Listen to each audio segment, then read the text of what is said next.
નમસ્કાર મિત્રો, સ્વાગત છે તમારું અમારી યુટ્યુબ ચેનલમાં। મિત્રો, આજની કહાની ખૂબ સરસ, સમજવા અને સાંભળવા જેવી છે, તો તમે આખી કહાની ધ્યાનથી સાંભળશો તો તમને ખૂબ મજા આવશે। તો ચાલો શરૂ કરીએ આજની કહાની। એક ગરીબ બ્રાહ્મણ હતી, એને 2 છોકરા અને એક બાળ વિધવા છોકરી હતી। આખું કુટુંબ ધર્મપરાયણ હતું। દરરોજ અતિથિને જમાડીને અને પક્ષીઓને દાણા નાખીને જમવાનો ઘરનો નિયમ હતો। મા બાપની ગરીબ હાલત હોવાથી 2 મોટા છોકરા કમાવા પરદેશ ગયા। બ્રાહ્મણ એની વહુ તથા વિધવા છોકરીને સત્કાર કરતા એ ત્રણેય મહેનત મજૂરી કરી જેમ તેમ પેટ પૂરતું કમાતા, અને તેમાંથી અતિથિને આમ ઘણો વખત વીતી ગયો। ચોમાસું બેઠું, વંટોળિયાના તોફાન સાથે વરસાદની જબરી હેલી થઈ। લાગલાગટ 10-12 દિવસ સુધી સૂરજનો પ્રકાશ દેખાયો જ નહીં। આવા તોફાનમાં કોઈ અતિથિઓ, પશુ પક્ષી ક્યાંથી આવે? એટલે નિયમ પ્રમાણે પતિ પત્ની ને પુત્રી ત્રણે ભૂખ્યા જ રહ્યા। ભગવાનને વિચાર થયો કે આ ખરા ભક્ત છે કે ઢોંગી છે, તેની પરીક્ષા કરવી। એટલે ભગવાને હંસનું અને લક્ષ્મીજીએ હંસલીનું રૂપ લીધું। ઉડતા ઉડતા બ્રાહ્મણના ઘર પાસે આવ્યા। બ્રાહ્મણે ખુશ થઈ ખોબો ભરી અનાજ નાખ્યું, પણ 2માંથી કોઈ એક દાણો એમાંથી ચરે નહીં। બ્રાહ્મણ ખેદ પામી બોલ્યો, મેં એવા શા પાપ કર્યા હશે કે આ પક્ષી મારું અનાજ ખાતા નથી? આ સાંભળી હંસને વાચા થઈ તે બોલ્યો, હે બ્રાહ્મણ, અમે તો ખરા હંસ ને હંસલી છીએ। અમે સાચા મોતીનો ચારો ચરીએ છીએ। ગરીબ બિચારો બ્રાહ્મણ મોતી ક્યાંથી લાવે? એ મોટી મૂંઝવણમાં પડ્યો। એની સ્ત્રી ચતુર હતી। ઈશ્વર ઉપર ભરોસો રાખી એ ગામના ઝવેરીને ત્યાં ગઈ। 2 હાથ જોડી એણે શેઠને કહ્યું, મને 1.25 શેર મોતી જોઈએ છે। શેઠે એના મોઢા સામે ચકિત થઈ કહ્યું, બાપ, હું ગાંડી તો નથી થઈ ગઈ? શેઠજી, અમારા ઘર બાર તમે સામા રાખી લો, પણ મને મોતી આપો। અમારો ટેક રાખવાનો નિયમ છે। અમને આટલી મદદ કરશો તો ભગવાન તમારું ભલું કરશે। શેઠના દિલમાં દયાએ વાસ કર્યો। બાઈની પ્રમાણિકતા અને પવિત્રતાની ખાતરી થઈ। તેણે તેને 1.25 શેર મોતી આપ્યા। બ્રાહ્મણની વહુ મોતી લઈ આવી અને પતિ ખુશ થયો અને ઘરના ચોગાનમાં નાખ્યા।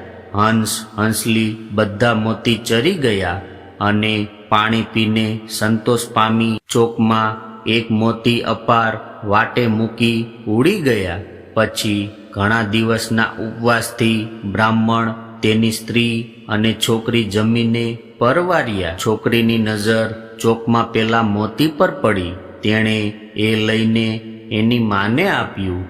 માએ તુલસીના ક્યારામાં મૂક્યું। બીજે દિવસે સવારે નદીએ નાહી આવ્યા। પછી બ્રાહ્મણ તુલસીના ક્યારામાં પાણી નાખવા ગયો।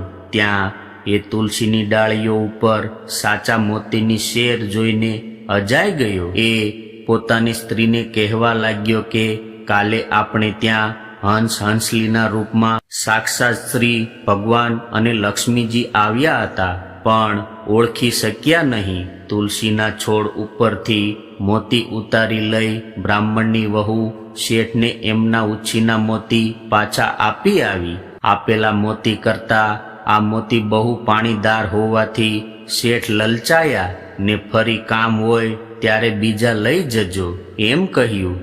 તેજસ્વી મોતીનો હાર કરાવો। એ હાર પહેરીને શેઠની છોકરી એક દિવસ રાજાની કુંવરી સાથે ગામ બહાર હવનના દર્શન કરવા ગઈ। કુંવરીએ હાર જોયો અને એને એ ગમી ગયો અને ઘર પર જઈને એણે પોતાના પિતાને એવા જ હારનું કામ કરાવવા આપવાની હઠ કરી।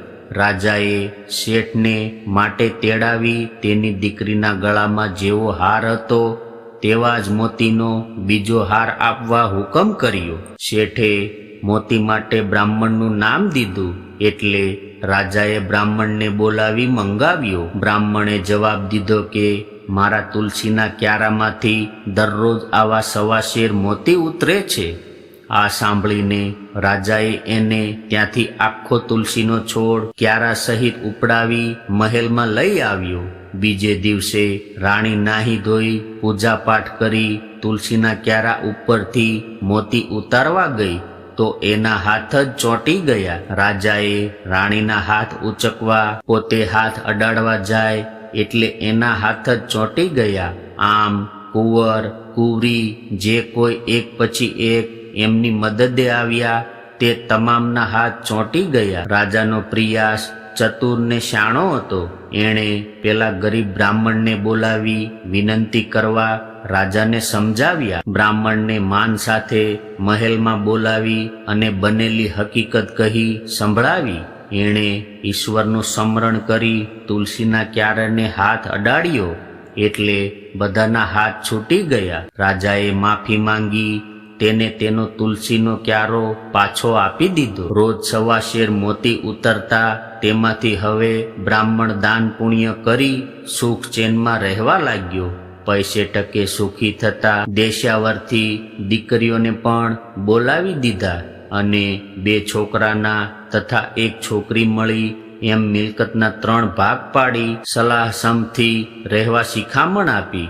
થોડા વખત પછી બ્રાહ્મણ દંપતી દેવલોક પામ્યા. મોટા થયેલા છોકરાઓએ લગ્ન કરી લીધા એટલે ભાભીઓ વિધવા બહેન સાથે રોજ કંકાસ કરવા લાગ્યો. એટલે તે બિચારી પોતાના લાગ માગ લઈ ભાઈઓથી જુદી રહેવા લાગી અને પોતાના મા બાપના નિયમ મુજબ રોજ કબૂતરને દાણા નાખવાનો તથા અતિથિને જમાડીને જમવાનો નિયમ ચાલુ રાખ્યો. થોડા સમય પછી તે અચાનક માંદી પડી ને મરી ગઈ. એના ભાઈઓ એના દેહને સગાવાલાઓની મદદથી અગ્નિ સંસ્કાર કરવા શમશાને લઈ ગયા. સતીના જીવને ધર્મરાજા સ્વર્ગમાં લઈ જતા હતા. 5 રસ્તામાં વૈતરણી નદી આવી. યમદૂતોએ કહ્યું, જો તમે ગાયના દાન દીધા હશે તો વૈતરણી નદી તરી શકશો. સતીએ ભગવાનનું સ્મરણ કર્યું ને ગાય આવી ઊભી રહી ગઈ એટલે તે વૈતરણી નદી તરી ગઈ. આગળ ચાલતા ગોખરું આવ્યું. જોડાના દાન દીધા હોય તેને જોડા મળે. સતીને માટે તે પણ હાજર થઈ ગયા. ગોખરું ઉપરથી પણ ચાલી ગઈ. વળી એણે ભૂખ્યાને ભોજન, તરસ્યાને પાણી અને વસ્ત્રોના દાન દીધા હતા. એટલે અને ભોજન માટે પકવાન ભરેલી થાળી, પીવા માટે સોનાના પ્યાલામાં પાણી અને ઠંડીથી બચવા વસ્ત્રો વગેરે સર્વ કંઈ મળી ગયું. આમ સતીના જીવને યમદૂતો ધર્મરાજા પાસે લઈ ગયા. ધર્મરાજાએ કહ્યું, બાય તે બધા વ્રત નિયમો કર્યા છે પણ મારું વ્રત કર્યું નથી. માટે ફરીથી પૃથ્વી ઉપર જઈને મારું વ્રત કરી આવ. એ છોકરીએ વ્રત કરવા માટે 6 મહિનાનું વધારાનું આયુષ્ય માંગીને વ્રતની વિધિ પૂછી. ધર્મરાજાએ એને 6 માસનું આ વરદાન લંબાવી આપ્યું ને કહ્યું, મારું વ્રત 6 મહિના સુધી કરજે. એક વખત ભોજન લઈને મારા નામનો અખંડ ઘીનો દીવો કરજે. વાર્તા સાંભળનારને દરેક વાક્યે ધર્મરાજા ધર્મરાજા એમ બોલતું રહેવું. 6 મહિના પછી વ્રતનું ઉજવણું કરજે. એક વાંસનો ટોપલો લેજે, 10.25 શેર જુવાર, લાલ રંગનો રેશમી કટકો, 1 જોડ સ્ત્રી પુરુષના કપડાં, છત્રી, ફાનસ, જોડા, 1.25 શેર સાચા મોતી, 1.25 શેર વજનની સીડી, સોના રૂપાની 2 મૂર્તિઓ અને 5.25 શેર સુખડી એટલું એમાં મૂકજે. સુખડીના 4 ભાગ કરજે. 1 ભાગ બ્રાહ્મણને, 1 ભાગ નાના બાળકોને અને બાકીનો 1 ભાગ રહે તે ઘરના માણસોને અને 5 પડોશીને વહેંચી દેજે. બ્રાહ્મણને યથાશક્તિ ભોજન દક્ષિણા ને વસ્ત્ર દાન દેજે. જો ગરીબાઈને લીધે કોઈનાથી આટલું ન થાય તો પછી 5.25 શેર જુવાર, નાવ, નિસરણી, ધોતી અને મારી એ રૂપાની મૂર્તિઓને સાચા મોતીના ટોપલામાં મૂકી બ્રાહ્મણને જમાડી દાન દેજે. ધર્મરાજાના આશીર્વાદ લઈ તે પાછી ફરી. એના મૃતદેહને અગ્નિ સંસ્કાર કરવાની તૈયારી થઈ રહી હતી. ત્યાં લક્ષ્મીજી ઘરડા ડોશીમાનું રૂપ લઈ આવ્યા અને મરેલી છોકરીનું મોઢું જોવા માંગ્યું. ભાઈઓએ મોઢું બતાવ્યું. ડોશીમાએ તેને માથે હાથ ફેરવ્યો એટલે આળસ ખાઈને એ બેઠી થઈ ગઈ. બધા આશ્ચર્ય પામ્યા. બધી વાત કરી. પોતાના હાથમાં લાલ પીળા લેખ બતાવ્યા. ભાઈઓ બહેનને ઘેર લઈ ગયા. એણે ધર્મરાજાનું વ્રત શરૂ કર્યું.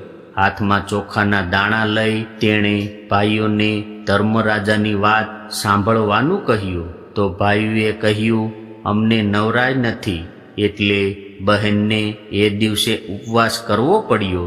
બીજે દિવસે ભાભીઓની પાસે જઈ એમને વાત સાંભળવા કાલાવાલા કર્યા તો એમણે પણ બહાના કાઢી ના પાડી.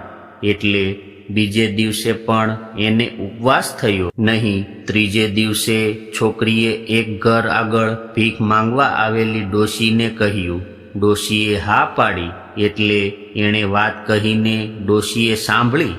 એને ઘેર રાખીને જમાડીને રોજ વાર્તા કરીને 6 મહિનાનું વ્રત પૂરું કર્યું. પછી એણે એ વિધિપૂર્વક ઉજવણું કર્યું. ડોશીએ કહ્યું કે તમે હવે સ્વર્ગમાં જશો ત્યારે મારે પાછું ભીખ માંગીને જ ખાવાનું. કે છોકરીએ કહ્યું, માજી, હું તમને મારી સાથે લઈ જઈશ. 6 મહિના પૂરા થયા અને 2-3 દિવસમાં છોકરી માંદી પડી. ધર્મરાજા તો એનો જીવ લેવા આવ્યા. સતીએ કહ્યું, હું એમ નહીં આવું. મારો ભાઈ ભાભીઓને ચમત્કાર બતાવવો છે, માટે આ ડોશીમાને મારી સાથે લઈ લેજો. ધર્મરાજાના દૂતો પાછા ગયા ને સતીની વાત કહી. પછી ધર્મરાજાએ કહ્યું, જાઓ, એને જઈને કહેજો કે તમારા મરણ પછી તમારા ખંડમાં મંદિર થઈ જશે. ઘીનો દીવો અખંડ પ્રગટશે, કંકુના પગલા પડશે, સાચા મોતીના સાથિયા પૂરાશે અને ડોશીને સાથે લેતા આવજો. ધર્મના દૂતો પાછા ગયા. સતીને બધી વાત સંભળાવી. વિમાનમાં એની સાથે ડોશીમાને પણ બેસાડ્યા ને સ્વર્ગમાં લઈ ગયા. ધર્મરાજાની કથા કહેનાર અને સાંભળનાર બંનેનો ઉદ્ધાર થયો. ભાભીઓએ પાછળથી ખબર કાઢી તો ડોશી તથા નણંદ મરી ગયા તેમ ખબર પડી. પણ એ સતીના ઘરમાં ઘીનો દીવો બળતો હતો. એમાં કંકુના પગલા અને સાચા મોતીના સાથિયા હતા. ભાઈ ભાભીઓને પોતાની ભૂલ સમજાઈ. એમણે સતીની યાદગીરી કાયમ રાખવા એ જગ્યાએ એક સુંદર મંદિર બંધાવ્યું. બોલો ધર્મરાજાની જય. મિત્રો, આ હતી ધર્મરાજાના વ્રતની કહાની. તમને કેવી લાગી તે કોમેન્ટમાં કરીને કહેજો. અને પસંદ આવી હોય તો લાઈક, શેર અને સબસ્ક્રાઈબ જરૂરથી કરજો. જય શ્રી કૃષ્ણ.